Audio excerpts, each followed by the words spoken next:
Inbytesbil. Att byta in sin bil är ett smidigt sätt att sälja sin gamla bil direkt till en bilhandlare i samband med att man köper en ny eller begagnad.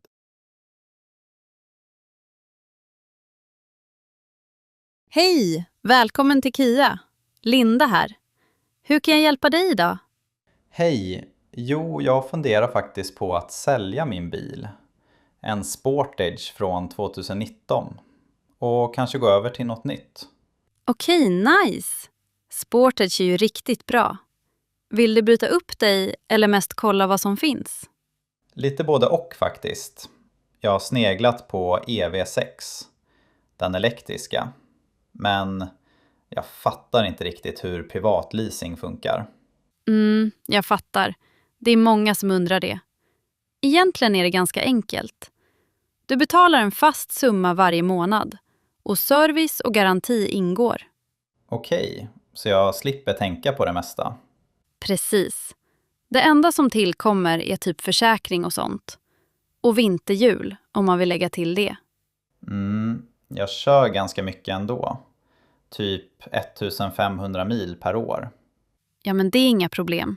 Vi anpassar det.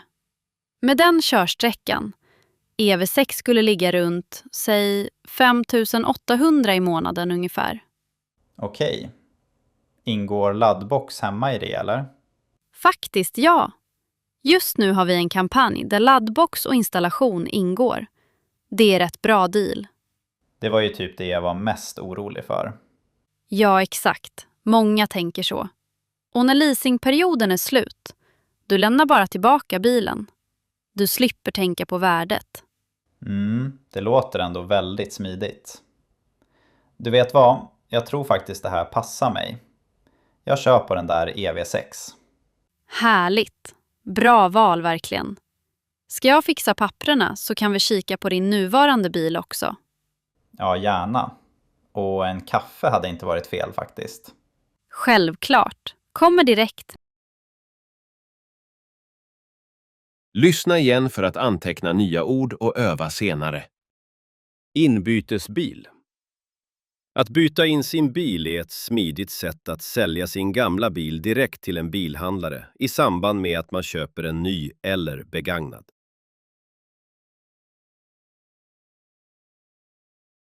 Hej! Välkommen till Kia. Linda här. Hur kan jag hjälpa dig idag? Hej! Jo, jag funderar faktiskt på att sälja min bil. En Sportage från 2019. Och kanske gå över till något nytt. Okej, nice!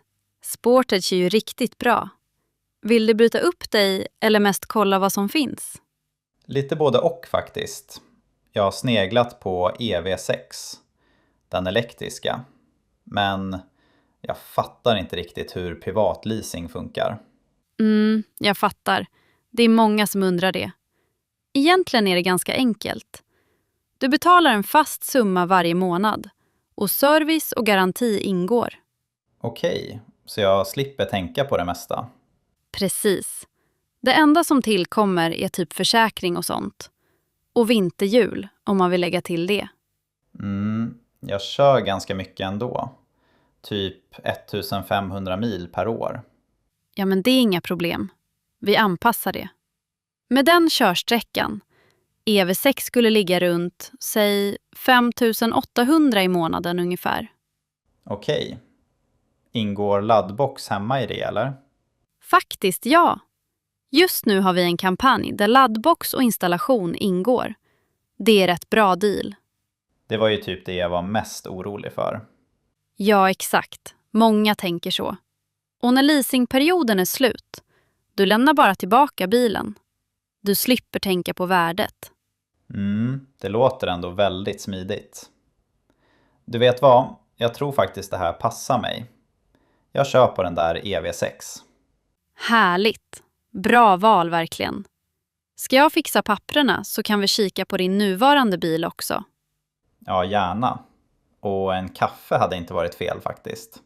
Självklart. Kommer direkt.